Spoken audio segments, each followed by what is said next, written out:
Hello friends, welcome back. A very good morning to all of you. देखिए, जो लोग are की preparation कर रहे हैं, जिसका फॉर्म अगले 1-1.5 महीने में आपके पास आने वाला है, वो लोग इस चीज़ को लेकर के बहुत परेशान हैं कि क्या बुक लिस्ट होगी, क्या होगा, कैसे क्या पढ़ना है, ये सारी चीज़ें। सो मैंने अभी 1-2 दिन पहले एक बुक लिस्ट का वीडियो शेयर किया था आपके साथ, वो वीडियो आपने देखा है। उसके बाद बहुत से लोग जो अभी नए हैं, जो प्रिपरेशन में अभी हाल में उतरे हैं एंड उन्हें इतना आइडिया नहीं है, उनको लग रहा है कि इतने कम समय में, लाइक अगर 2-3 महीने में भी एग्ज़ाम होता है या मान लीजिए 4 महीने बाद एग्ज़ाम होता है अगस्त या सितंबर में, तो भी हम ये जो सोर्सेज हैं, ये जो बुक्स हैं, हर सब्जेक्ट की अगर आप एक सोर्स भी माने एंड एक रेफरेंस भी माने सोर्स, तो भी अच्छा खासा एक लोड हो जाता है, सोर्स हो जाता है कि हाँ भाई इतनी सारी चीज़ें हैं, इन सबको हम कैसे कंप्लीट कर पाएंगे।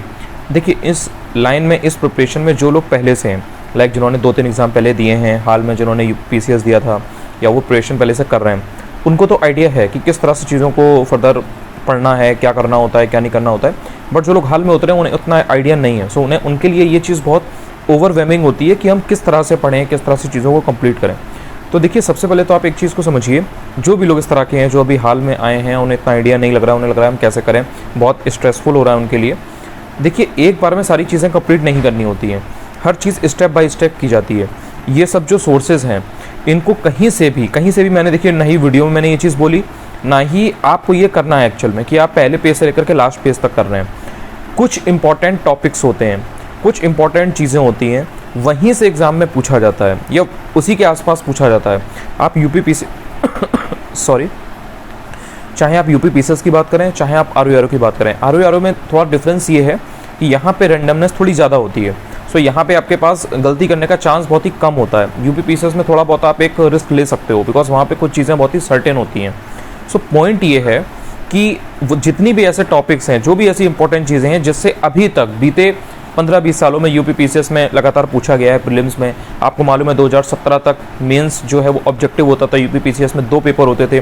सो उसमें किस तरह के क्वेश्चंस आते थे, या RO में बीते जो भी 10 साल रहे हैं, जब एग्ज़ाम हुआ है, 10 में हुआ है, अगर 13 में हुआ है, अगर 16 में हुआ है, फिर वो कैंसिल हो गया था, देन 2020 में हुआ, देन 2021 में हुआ था 5 दिसंबर को। सो जितना भी प्री मेंस की जो भी चीज़ें हैं, उनको एनालाइज करने के बाद, उनको ऑब्जर्व करने के बाद, जो भी इंपॉर्टेंट चीज़ें हैं जो पेपर में आ सकती हैं, ये जो आपका UPPCS हुआ था 14 मई को, इसको भी ध्यान में रखने के बाद, सो उन सबको ध्यान में रखने के बाद मैं आपके सामने वो एक लिस्ट या वो सारी चीज़ें मैं शेयर करूंगा, बट थोड़ा सा टाइम लगता है उनमें। सो आप मेरे साथ बने रहिए, मैं स्टेप बाय स्टेप, मतलब मुझे इतना आइडिया है कि कैसे सारी चीज़ें करनी है। सो 1 by 1 step by step, because देखिए, सब लोग जुड़े हुए हैं। बहुत से लोग ऐसे हैं जो बहुत एक्सपीरियंस होल्डर हैं, जिनको सारी चीज़ें मालूम है, वो भी ये वीडियो देखते हैं। बहुत से लोग ऐसे हैं जो आपकी तरह नए हैं, वो भी ये वीडियो देखते हैं। सो अगर मैं एकदम से जंप कर जाऊँगा तो आप जैसे लोगों के लिए समझ में नहीं आएगा, या जो ऑलरेडी जिनके पास बहुत अनुभव है, एक्सपीरियंस है, वो अगर उनके लेवल से मैं सारी चीज़ें बताऊंगा तो फिर और प्रॉब्लम होगी। सो इसलिए मैं स्टेप बाय स्टेप चल रहा हूँ, ताकि जो जिसके पास एक अनुभव है उसको भी समझ में आए, और जो एकदम नया है इस प्रिपरेशन में उसके लिए भी हेल्पफुल रहे। सो आप बिल्कुल निश्चिंत रहिए, मैं सारी चीज़ें, मतलब ये जो चीज़ें मैंने, जो भी बुक लिस्ट वगैरह ये सब चीज़ें बताई हैं, ये सब चीज़ें मैंने इसलिए शेयर की हैं सो दैट जब आप पढ़ें तो आपको ये डाउट ना हो कि यार ये करना है कि ये करना है, वो करना है कि वो करना है।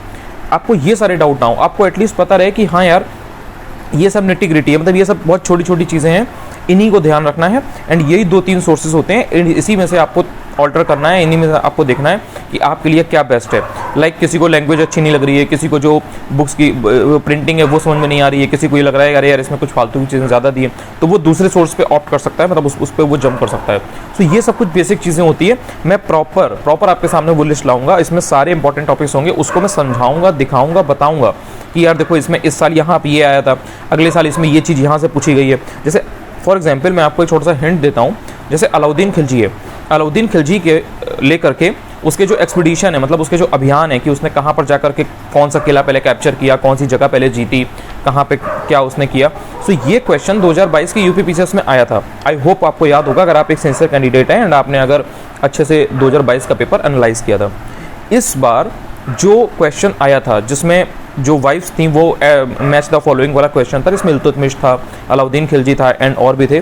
सो उसमें आपने अगर देखा होगा कि जो अलाउद्दीन खिलजी था उसके सामने लिखा हुआ था हमीदा बानो बेगम, ठीक है।